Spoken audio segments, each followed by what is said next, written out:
Hi friends, మీకు ఈ video నచ్చినట్లయితే తప్పకుండా లైక్ చేయండి. ఏంటండి మీ ఫ్రెండ్స్ దగ్గరికి అని చెప్పి ఇక్కడికి తీసుకువచ్చారు?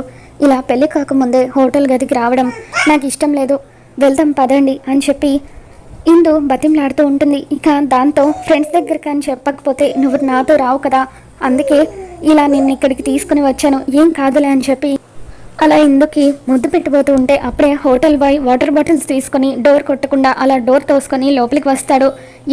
లోపలికి వచ్చే ముందు డోర్ కొట్టి రావాలని తెలీదా, కామన్ సెన్స్ లేదా అని చెప్పి రాకేష్ అతని మీద మండిపడతాడు. సరే అని చెప్పి ఆ హోటల్ బాయ్ అక్కడి నుండి వెళ్ళిపోతాడు. గగన్ కొంతమందితో డీల్ చేసుకొని ఇక అక్కడి నుండి వెళ్ళబోతూ ఉంటే అప్పుడే ఆ హోటల్ బాయ్ రిసెప్షన్లో ఉన్న వ్యక్తి దగ్గరికి వచ్చి, సార్ ఏంటి సార్ ఇలా రూమ్ ఎవరికి పడితే వాళ్ళకి ఇస్తే మన హోటల్ రెప్యుటేషన్ దెబ్బతింటుంది, అక్కడ రూమ్లో ఒక అబ్బాయి ఒక అమ్మాయిని బలవంతంగా తీసుకువచ్చి చాలా ఇబ్బంది పెడుతున్నాడు సార్ అని చెప్పి అంటూ ఉంటే ఇక అప్పుడు గగన్, మీరు చెప్పేది ఇందాక వైట్ చూడిదార్లో జీన్స్ షర్ట్ వేసుకొని వెళ్ళారు కదా వాళ్ళ గురించేనా అని చెప్పి అంటూ ఉంటే, అవును సార్ వాళ్ళ గురించే అని అతను అంటూ ఉంటాడు.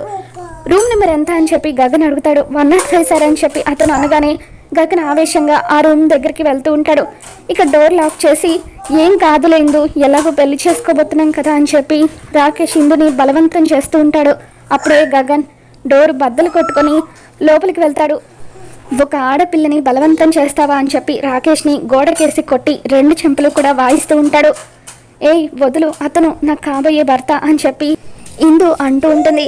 ఎంత పెళ్లి చేసుకోబోతే మాత్రం ఇలా పెళ్లికి ముందే విచ్చలవిడిగా తిరుగుతారా, సిగ్గుండాలి అని చెప్పి ఇందు చెంప పగలగొట్టి, పెద్ద ఇంటిలో పుట్టావు, కాస్త సంస్కారం కూడా నేర్చుకో, పద్ధతిగా ఉండడం నేర్చుకో అని చెప్పి గగన్ ఇందుకి రాకేష్కి వార్నింగ్ ఇస్తాడు.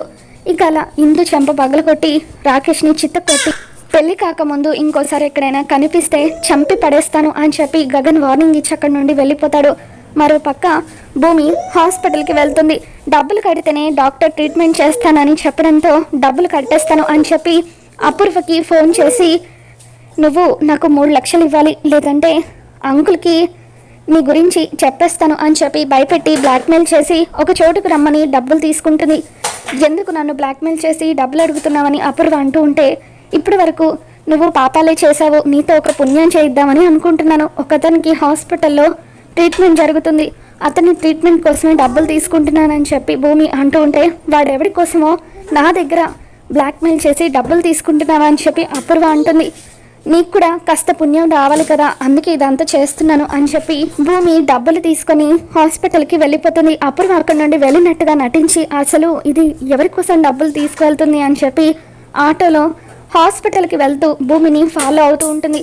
మరో పక్క రాకేష్ ఇంటికి వెళ్ళేసరికి రాకేష్ వాళ్ళ అమ్మ నాన్న, ఏంట్రా దెబ్బలు ఎవరితోనైనా గొడవ పెట్టావా అని చెప్పి అంటూ ఉంటే, ఇందు నేను బయటకు వెళ్ళాము, పెళ్లి కాకముందు ఇలా తిరగడం తప్పు అంటూ ఇందు వాళ్ళ నాన్న మొదటి భార్య కొడుకు నన్ను కొట్టాడు అని చెప్పి చెబుతూ ఉంటే, ఏంటి నిన్ను కొట్టాడా, అయినా నీకు కాబోయే భార్యనే కదా బయటకు తీసుకువెళ్ళావు, ఆ అపూర్వతో తేల్చుకుందాం పదా అని చెప్పి వాళ్ళ ఆవేశంగా అపూర్వ దగ్గరికి వస్తూ ఉంటారు. మరో పక్క నాగుకి స్పృహ వచ్చిందని తెలిసి భూమి అతనితో మాట్లాడుతూ ఉంటుంది.